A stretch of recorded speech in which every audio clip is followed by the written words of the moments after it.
10 people shot in Buffalo, New York. 21 lives taken. 19 children in Uvalde, Texas, 2 adults, school teachers, and 1 grandmother.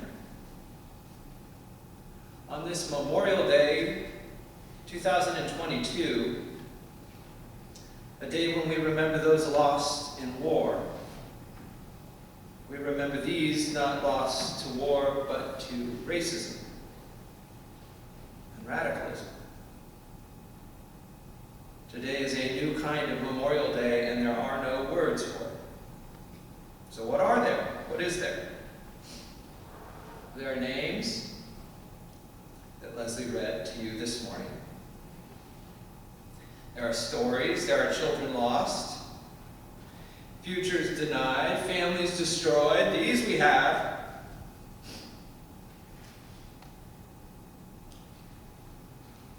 What else is there? Well, there's plenty of AR-15s, DDM-4s, tactical gear that we can grab, body armor, high-capacity magazines, rounds and rounds of ammunition. Well, these America has. There are no words. Words we do not have. So maybe a poem by a British poet, Brian Bilston, which you may have already seen, entitled America is a Gun. England is a cup of tea, France a wheel of ripened brie, Greece a short squat olive tree, America is a gun. Brazil is a football on the sand, Argentina Maradona's hand, Germany an oompa band, America is a gun. Holland is a wooden shoe, Hungary a goulash stew, Australia a kangaroo, America is a gun. Japan is a thermal spring, Scotland is a Highland fling, oh, better to be anything than America as a gun. Also, maybe a song might do it, might carry our grief. Psalm 77. In the day of my distress, I sought you, Yahweh. By night I lifted my outstretched hand in prayer. I lay sweating. When I called you to mind, I groaned, and gloom overcame my spirit. Psalm 77, along with countless other psalms in the Hebrew Scriptures, give voice to pain. They don't always resolve the pain, though Psalm 77 does offer us some semblance of hope and healing. They at least express it. The pain of humanity, the lost lives, the wandering, the children, I cried to God and gloom overwhelmed me. At least we have some company. I've not been able to think back or look backwards much these past 2 weeks. These are either at the events at the grocery store in New York or the events or cries of children in a classroom. I just cannot do it. Friends have sent me articles. I cannot read them. Psalm 77, at least I could pick up and open.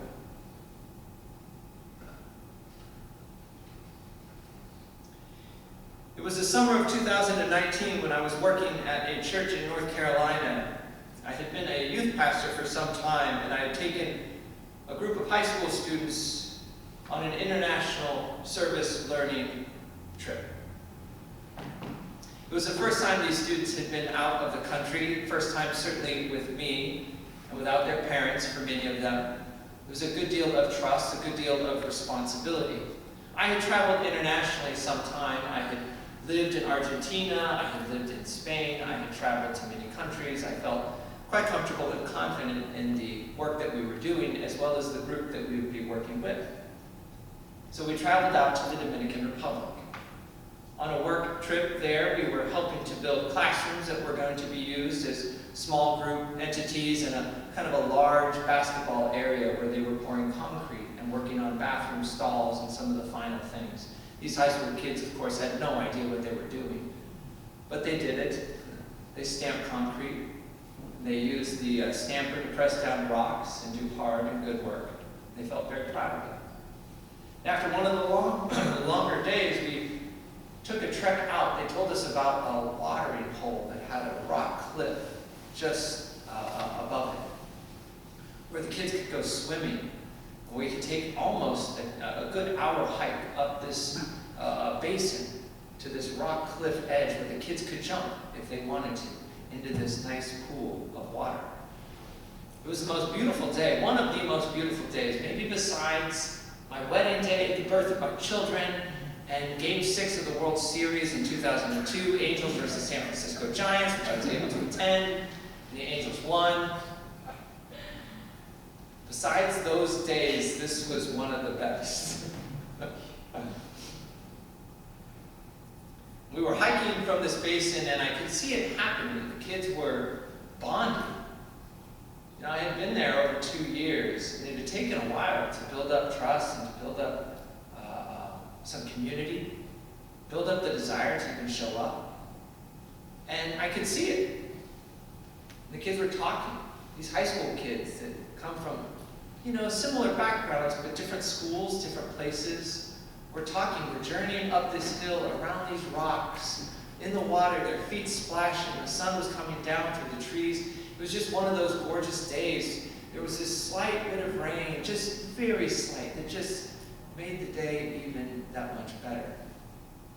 So we got finally to this place, and the rock opened up, and we were in this basin, and it was gorgeous. And we looked up, and the kids, the first thing they wanted to do, you know what? They wanted to hike that cliff. And so the kids hiked up the cliff, and then at various points they could jump off. Some were jumping off 8 feet, some 12 feet, some 15 feet.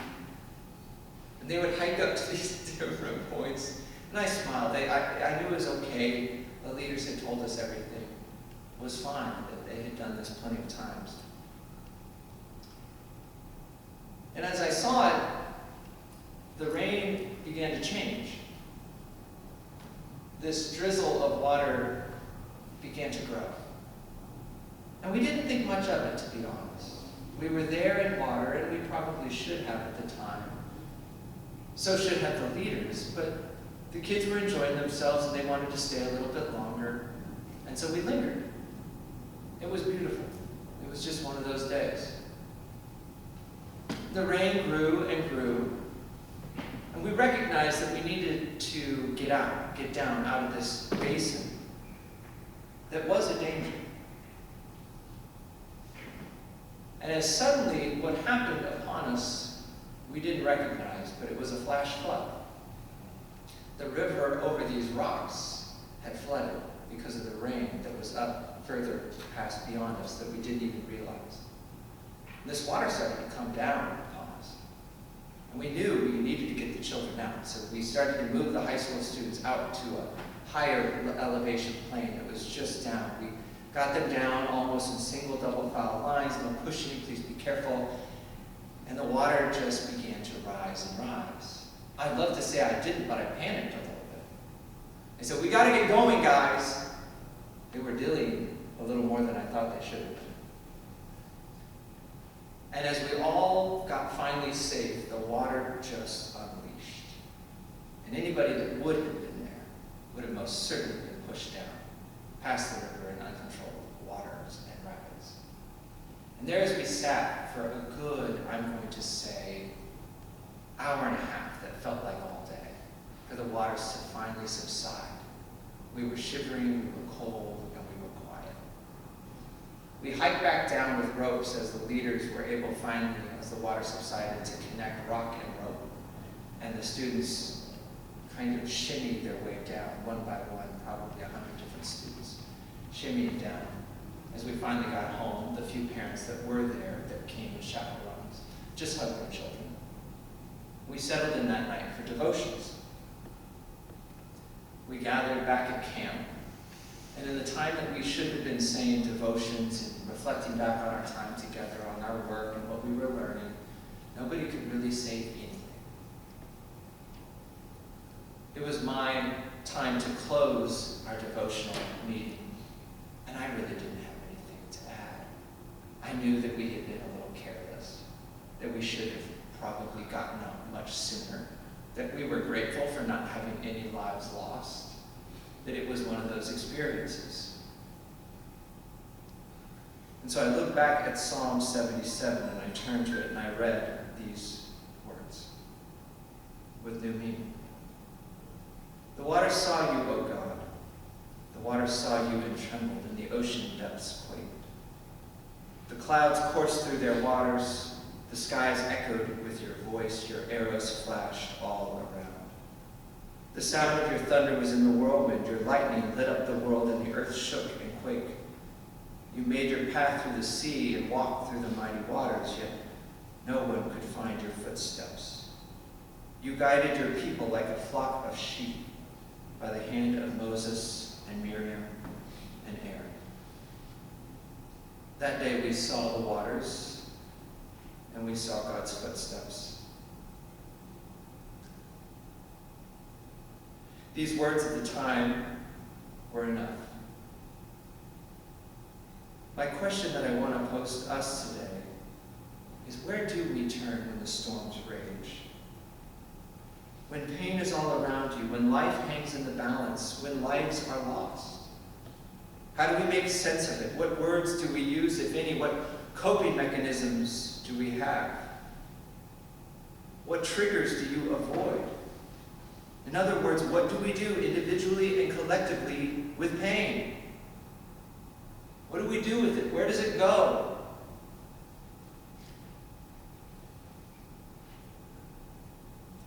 There are really just 4 different approaches to pain. And I must admit, I believe I chose the first this week. How do we deal with it? Well, some people bury their pain. They deny that it's there, they pretend it's not, they stuff it, and they isolate themselves. In doing so, they become less available to others, less vulnerable, less like their best selves. The pain will come through, though, in cracks and crevices at times they don't intend, and will eventually be stuffed back into inside themselves. For denying pain is the only way they know how to live. What do other folks do with pain? The second, some folks turn their pain inward. They engage in self-destructive behavior like excessive drinking, cutting, anorexia, bulimia. These behaviors and disorders are pain that's turned inward. People can control the pain by punishing themselves, and at least the first 2 do no harm. You're only harming yourself, and you're only pretending and stuffing. And at least, as I said, they do no harm. Others, and this is the worst way to deal with pain, well, they externalize it. These people take it out on everyone around them. I'm unhappy, and so everyone must pay. Everyone must be unhappy. These folks practice behaviors like blaming, shaming, excessive negativity, bullying, vandalism, stalking, threatening, and at their worst, killing. What is the 4th option for pain? Well, some understand that pain must ultimately be transformed. And any pain that isn't transformed, you probably know the saying is transferred. For loss to have any significance, for pain to have any significance beyond internal regret or external afflictions, pain must be transformed, explored. Pain that's understood and acknowledged and held through carefully in the confidence of another someone, a friend or a counselor with whom you can be vulnerable and honest, well, that is pain that is at least real and formative and that can shape and we can grow from. We can grow back into ourselves.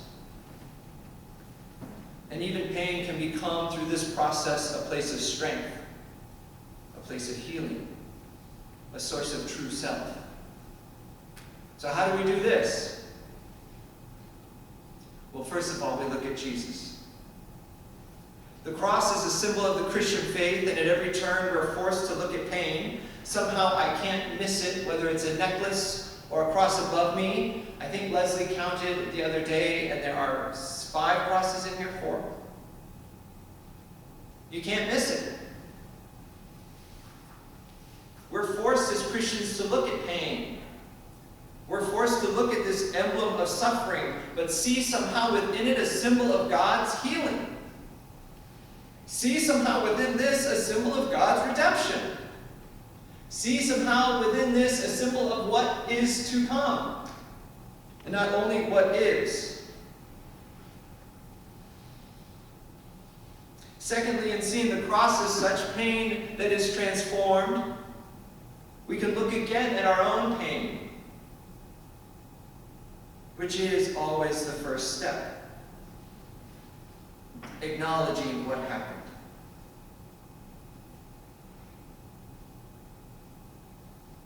Perhaps I can acknowledge it. Maybe I can start to read about some more of the events that happened instead of burying it as I have this week. Maybe that will be a start.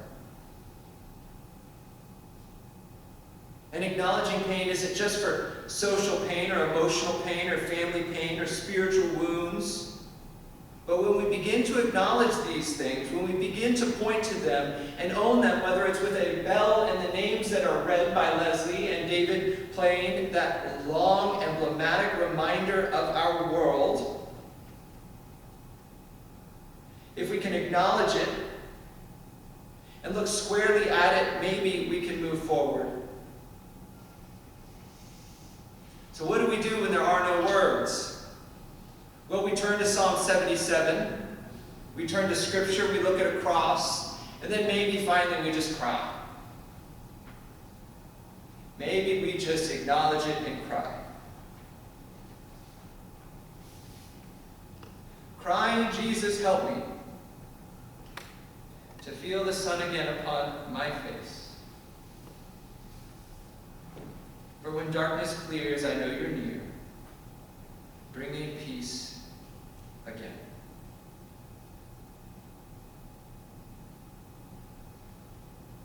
May God be with us. May God shape us. May suffering not be the end. Not the end of the story of even the lives that were lost and the families that were touched. And certainly not the end of our story, our collective story.